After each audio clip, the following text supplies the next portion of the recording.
पर रोजाना एक कैप्सूल खाएंगे, जिससे कि आपके शरीर में जो वीकनेस है, कमजोरी है, वो आराम से दूर हो जाएगा। और नेक्स्ट है सुपरम्यून टैबलेट। ये सुपरम्यून टैबलेट ये काफी अच्छी दवा है, जो कि एक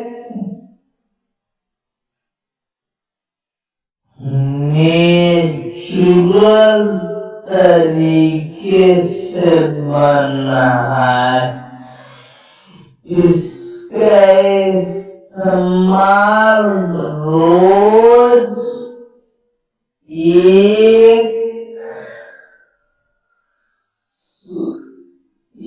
एक कैप्सूल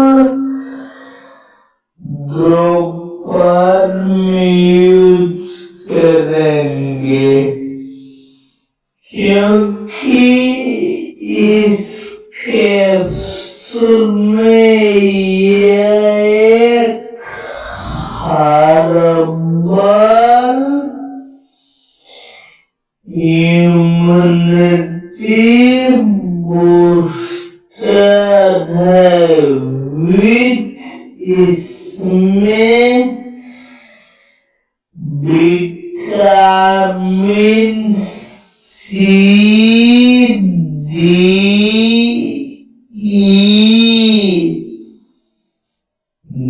जिंक मिलते हैं, जिससे कि आपके शरीर में काफी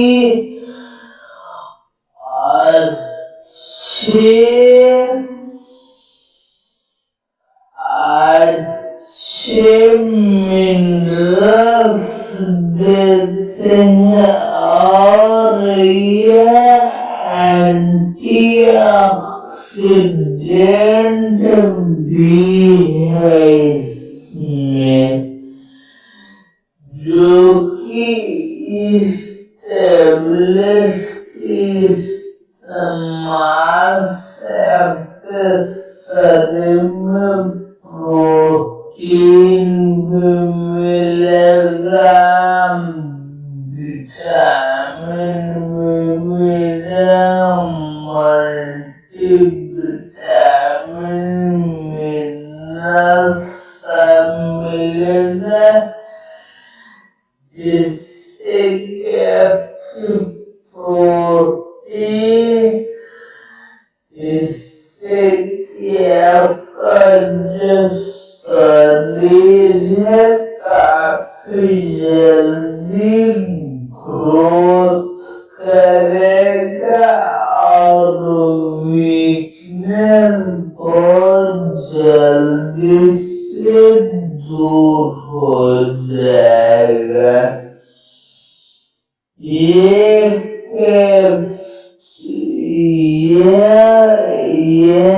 जो टैबलेट है, ये नेचुरल तरीके से बना है। इसका इस्तेमाल करने से आपके शरीर में जो वीकनेस है, कमजोरी है, जितने भी पर सब दवा देख रहे हैं। इन सब दवा का इस्तेमाल करने से कमजोरी, थकान, वीकनेस सब दूर हो जाएगा। इसके इस्तेमाल से आप अपने शरीर को फिट एंड फिट रख सकते हैं, जिससे कि आपके जो शरीर में कमजोरी है सब दूर हो जाएगा।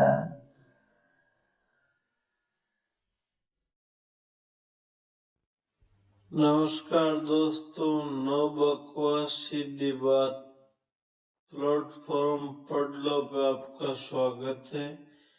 यहाँ पर आपको बिना किसी दूसरी बात की ओर घुमाए हुए सीधे पॉइंट ऑफ एग्जाम की तरफ से बात की जाती है, इसलिए आपका प्लेटफॉर्म पे स्वागत है।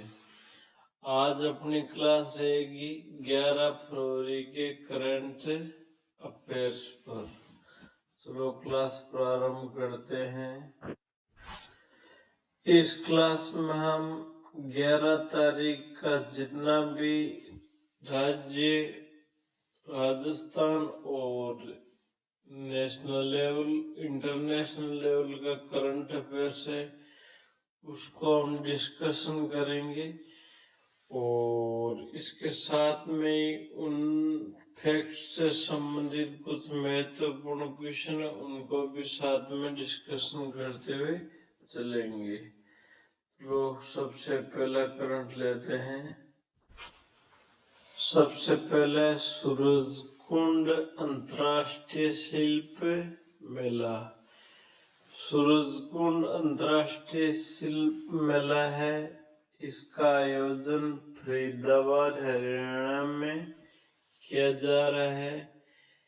ये 7 फरवरी से लेकर 23 फरवरी के मध्य आयोजित होगा।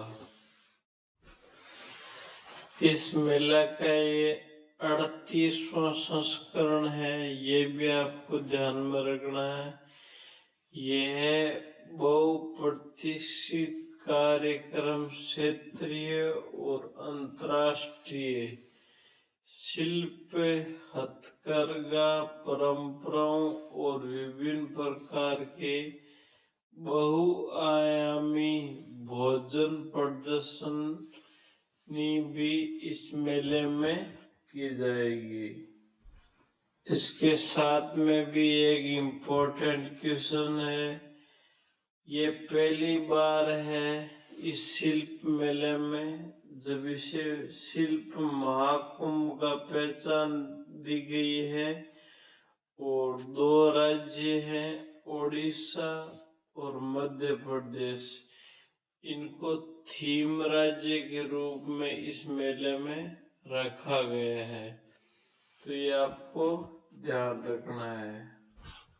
तो इसमें इम्पोर्टेंट बात एक बार वापस कर लेते हैं। ये मेला सूरजकुंड अंतर्राष्ट्रीय शिल्प मेला है, ये फरीदाबाद हरियाणा में आयोजित किया जा रहा है और इसमें प्रथम बार 2 स्टेट है, ओडिशा और मध्य प्रदेश, इनको थीम राज्य के रूप में नामित किया है।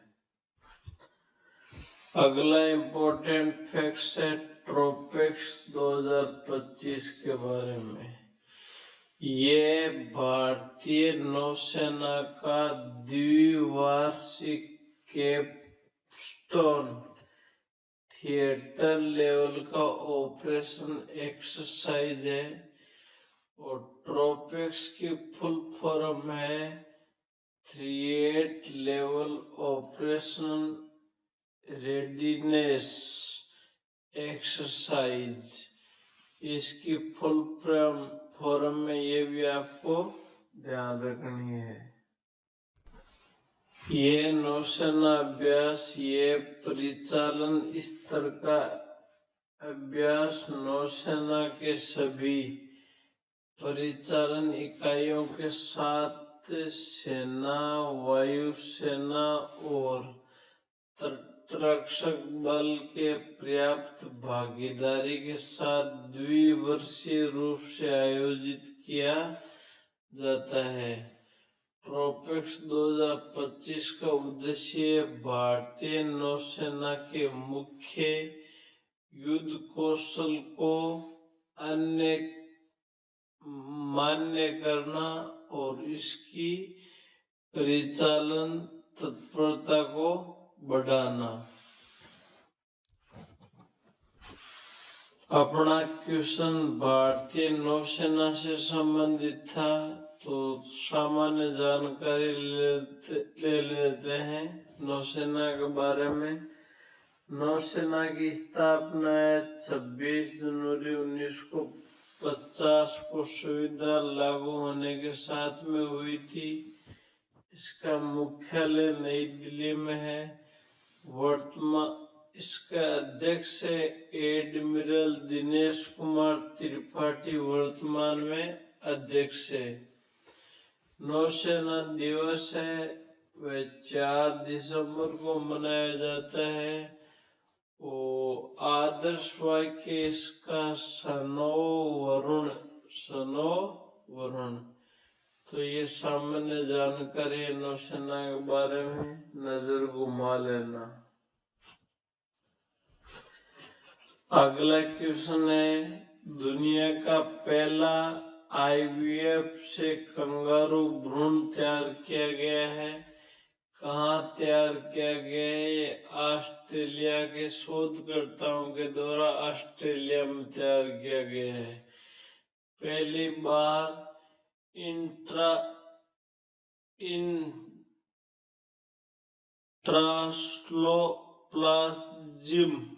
स्पर्म इंजेक्शन है।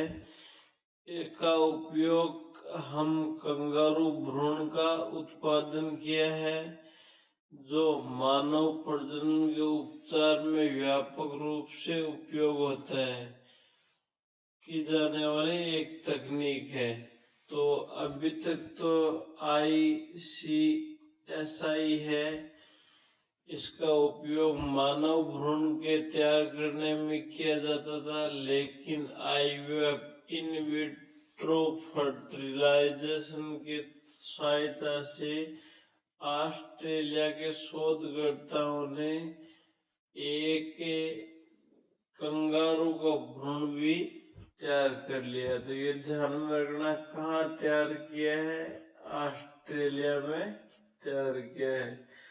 आपको पता होगा ऑस्ट्रेलिया को कंगारों की भूमि भी कहा जाता है। अगला इम्पोर्टेंट क्वेश्चन है, लवलीना बोर्गोहेन का है। लवलीना बोर्गोहेन भारतीय मुक्केबाज खिलाड़ी है कि इसने 38वें राष्ट्रीय खेल, आपको पता होगा उत्तराखंड में आयोजित किए जा रहे हैं। महिलाओं वर्ग के 75 kg में स्वर्ण पदक जीता है। किसने? लवलीना बोर्गोहेन ने। तो आपको ध्यान में रखना है, किसने जीता स्वर्ण पदक? लवलीना बोर्गोहेन। प्रांशु चौधरी है, राठौड़ है, प्रांशु राठौड़ चंडीगढ़ के खिलाड़ी है। ये इनको 5-1 से इन्होंने हरा दिया था। लवलीना बोर्गोहेन राष्ट्रीय खेल का यह 3रा स्वर्ण पदक है। तो ये राष्ट्रीय खेल में लगातार तीसरा स्वर्ण पदक है लवलीना बोरगोहेन का। अब सामान्य 38वें राष्ट्रीय खेल है, इससे संबंधित क्वेश्चन है, इनके बारे में जानकारी ले लेते हैं। इसका आयोजन उत्तराखंड में किया जा रहा है। ये 28 जनवरी से लेकर 14 फरवरी 2025 के मध्य आयोजित हो रहे हैं। इसका ध्येय वाक्य है या संकल्प से शिखर तक। इसका शुभांकर मौली है, इम्पोर्टेंट है, कई बार एग्जाम में पूछा जाता है। उद्घाटन इसका नरेंद्र मोदी ने किया था।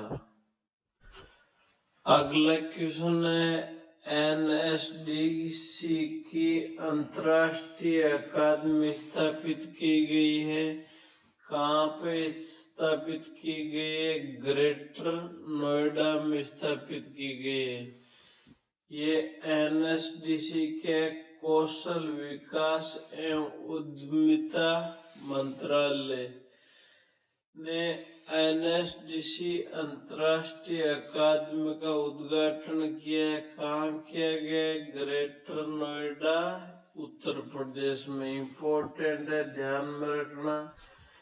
इस अकादमी स्टेबलाइज करने का मुख्य उद्देश्य भारतीय युवाओं और वैश्विक रोजगार अवसरों के लिए विश्व स्तरीय कौशल विकास और प्रशिक्षण कार्यक्रम प्रदान करना।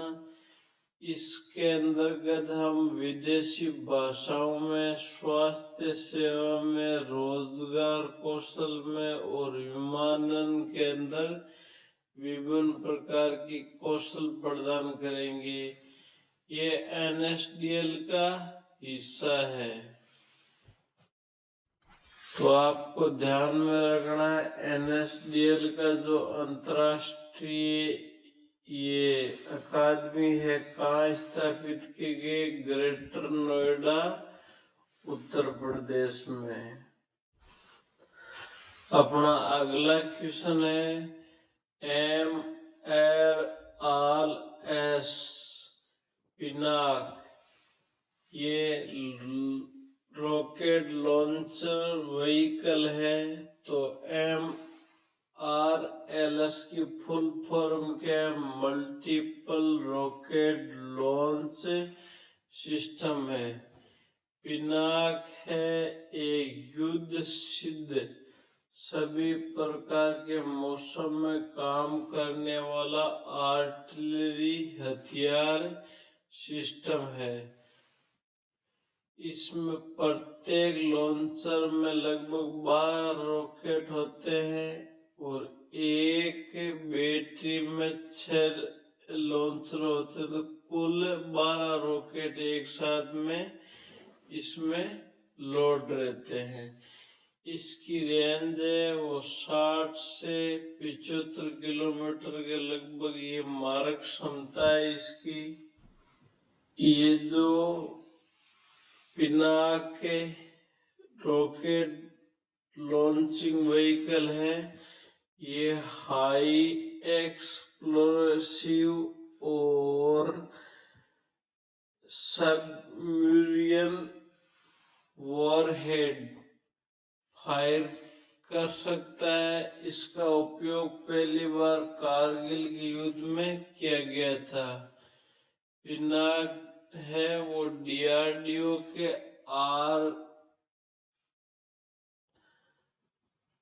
आर्मामेंट रिसर्च एंड डेवलपमेंट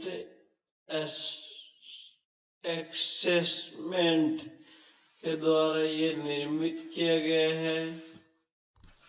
हाल ही में चर्चा में इसलिए कि क्योंकि फरवरी 2025 में रक्षा मंत्रालय ने सेना के पिनाक MRLS के लिए गोला बारूद हेतु 10,000 147 करोड़ का अनुबंध है, उस पे हस्ताक्षर किए हैं।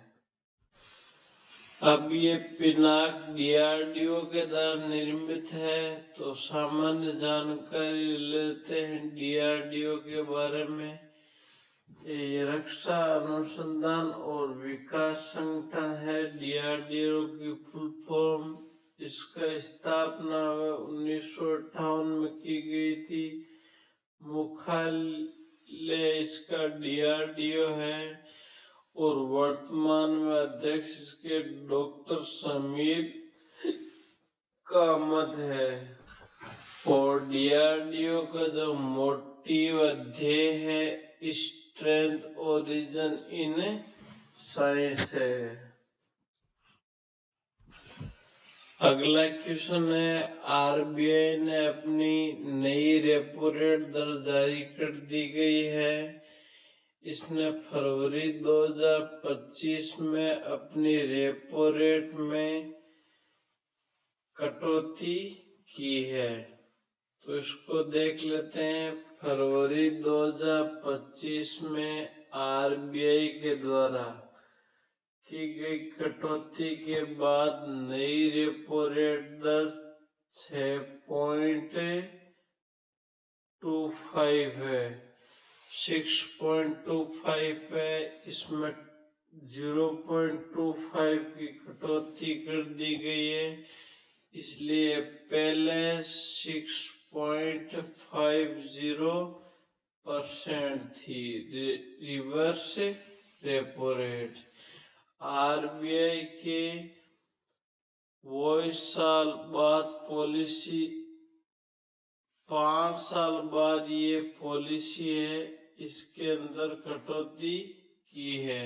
रिवर्स रेपो रेट में RBI ने 5 साल बाद कटौती की है। रिवर्स रेपो रेट क्या होती है?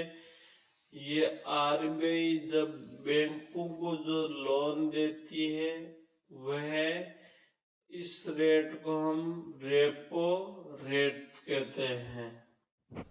अब बात RBI की आई है, तो रिजर्व बैंक ऑफ इंडिया के बारे में हम सामान्य जानकारी ले लेते हैं। इसकी स्थापना 1926 में हिल्टन यंग कमीशन या रॉयल, जिसे हम रॉयल कमीशन भी कहते हैं, इसकी सिफारिश पर की गई थी। RBI अधिनियम है वह 1934 में पास हुआ था और इसकी स्थापना 1 अप्रैल 1935 को कर दी गई थी। RBI का राष्ट्रीयकरण है वह 1 जनवरी 1949 को किया गया था। RBI 1 रुपये को छोड़कर सभी नोट जारी करता है। तो 1 रुपये का नोट कौन जारी करता है, वह बात करेंगे हम। 1 रुपये का नोट छोड़कर सभी नोटों पर हिंदी व अंग्रेजी दोनों भाषाओं में RBI के गवर्नर के हस्ताक्षर होते हैं। जबकि 1 रुपये के नोट पर वित्त सचिव है, उसके हस्ताक्षर होते हैं। RBI के प्रथम गवर्नर है वह सर ऑसबोर्न स्मिथ थे और प्रथम भारतीय अध्यक्ष व CD देशमुख थे। वर्तमान में इनके 25वें जो गवर्नर है वह शशिकांत दास है। RBI की सबसे लंबी सेवा देने वाले गवर्नर है बोनेगल रामा राव है। इनका कार्यकाल सबसे लंबा रहा था। एक प्रधानमंत्री है जो इस RBI के गवर्नर भी रहे हैं। कौन है? डॉक्टर मनमोहन सिंह, जो भी शांत हो चुके हैं। आरबीआई का मुख्यालय कहाँ पे? मुंबई में है। अगला क्वेश्चन है, जोमेटो का नाम बदलकर अब एक्सटर्नल कर दिया है। वर्तमान समय में आरबीआई क्या है? एक फूड डिलीवरी कंपनी है। जोमेटो क्या है? एक फूड डिलीवरी कंपनी है। वित्त नीति आयोग है, इसने अपना वित्तीय स्वास्थ्य सूचकांक 2025 है वो जारी कर दिया गया है। इस सूचकांक में शीर्ष स्कोर है उड़ीसा राज्य ने किया 67.8 और राजस्थान में इसमें 12वां स्थान है और स्कोर है राजस्थान का 28.6। इसमें राजस्थान को परफॉर्मर श्रेणी में रखा गया है। अगला क्वेश्चन है, अंतर्राष्ट्रीय पुस्तक मेला है, ये कहाँ आयोजित किया गया? नई दिल्ली में आयोजित किया जा रहा है। आयोजन है इसका नेशनल बुक ट्रस्ट एनबीटी के द्वारा किया जा रहा है। इसकी थीम है वो पवेलियन है। उद्घाटन है इसका ओम बिरला के द्वारा किया गया था और राजस्थान पत्रिका के द्वारा यहाँ पर 2 पुस्तकें विमोचित की गई। स्त्री देह से आगे और एक पुस्तक थी बॉडी माइंड इंटेलेक्चर और इसके लेखक कौन है? गुलाब कोठारी है। एक अन्य पुस्तक हुई थी जो अमिताभ कांत के द्वारा इसमें लिखी गई, प्रस्तुत की गई थी, हाउ इंडियन सेकेंड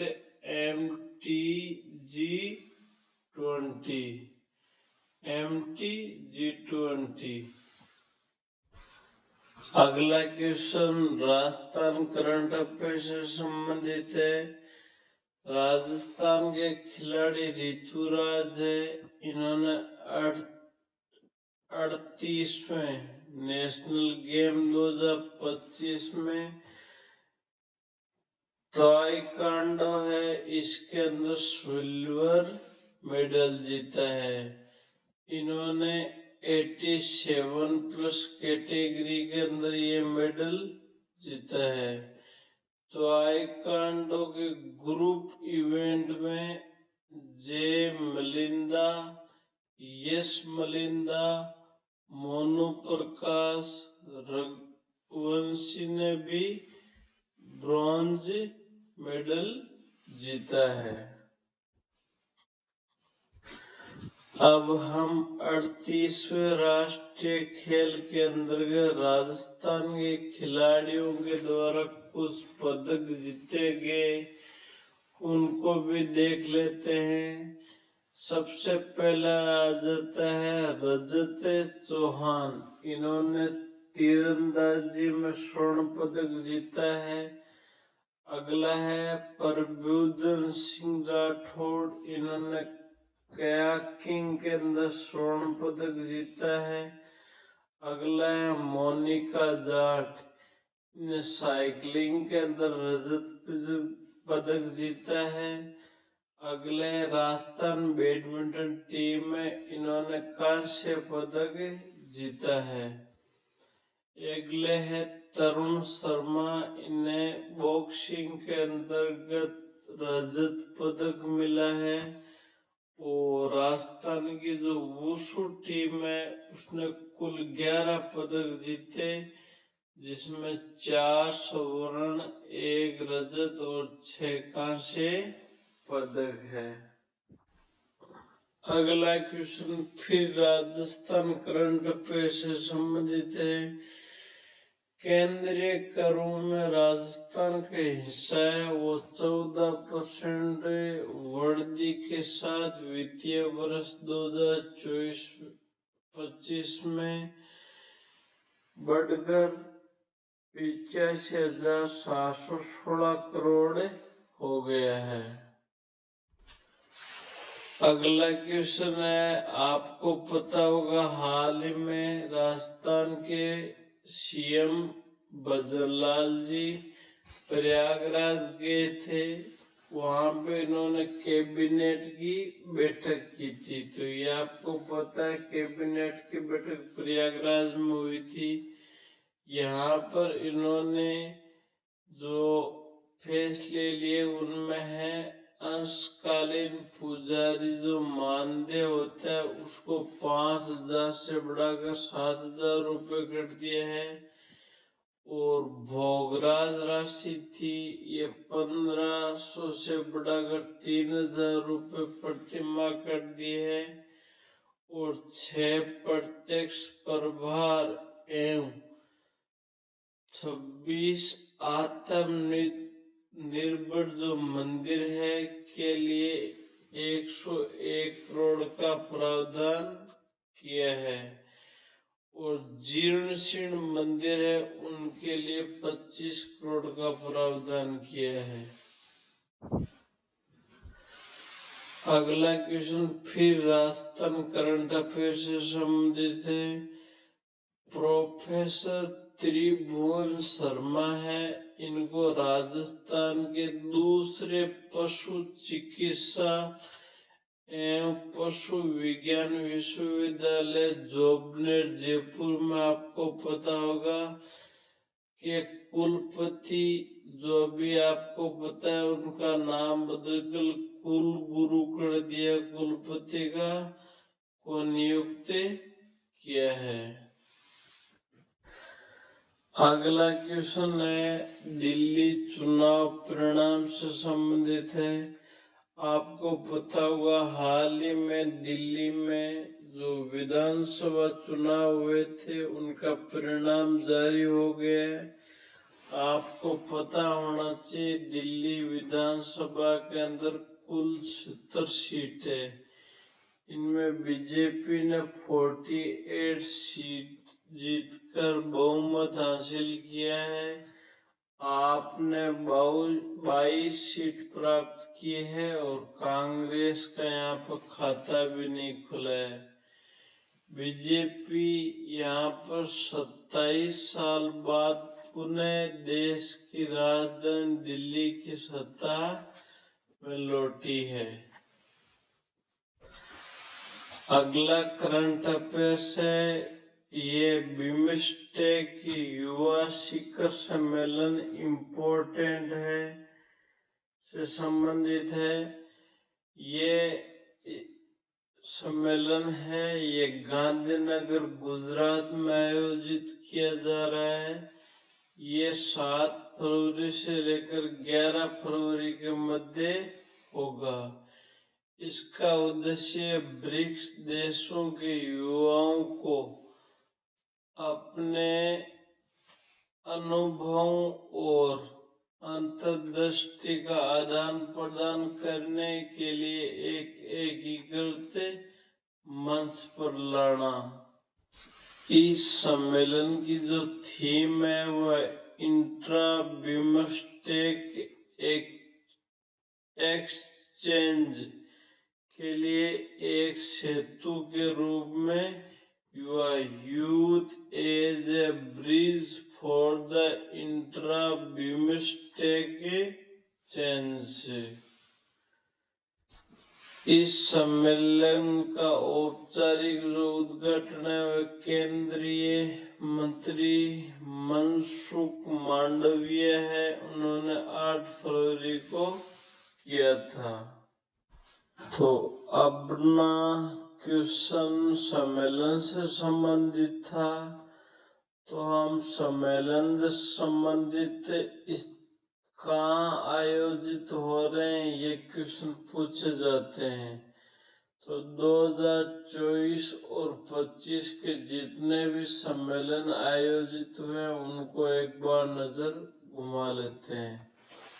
आपको सबसे पहले नाटो का शिखर सम्मेलन 2024, ये कहाँ पे आयोजित किया गया? वाशिंगटन डीसी यूएसए में आयोजित किया गया। 16वां ब्रिक्स शिखर सम्मेलन 2024, ये कहाँ आयोजित किया गया? कजान, रूस में आयोजित किया गया। G7 शिखर सम्मेलन का 51वां संस्करण है, ये कहाँ आयोजित किया गया? कानानेस्कियास, अल्बर्ट प्रांत, कनाडा में आयोजित हुआ। अगला है पहला बौद्ध एशियाई बौद्ध शिखर सम्मेलन है, ये कहाँ आयोजित किया गया? ये नई दिल्ली, भारत में आयोजित हुआ। इम्पोर्टेंट है। वैश्विक सहकारी सम्मेलन 2024 का आयोजन भारत में हुआ। एशियाई स्वच्छ ऊर्जा शिखर सम्मेलन 2024 है, इसका आयोजन सिंगापुर में हुआ। अगला है क्वाड का शिखर सम्मेलन है, ये यूएसए में आयोजित हुआ। G7 शिखर सम्मेलन 2024 है, इसका 50वां संस्करण है, वो इटली में आयोजित हुआ। 16वां विश्व भविष्य ऊर्जा सम्मेलन 2024 है, वह अबू धाबी यूएई में आयोजित हुआ। अगला है पहला परमाणु ऊर्जा शिखर सम्मेलन 2024 है, ये ब्रुसेल्स बेल्जियम में आयोजित हुआ। SCO शिखर सम्मेलन 2024 है, ये अस्ताना कजाकिस्तान में हुआ था, इसका ये 24वां संस्करण था। और SCO है वह संघाई सहयोगी संगठन है, इसकी फुल फॉर्म। अगला इम्पोर्टेंट है COP29 है 2024, ये बाकू अजरबैजान में आयोजित किया गया था।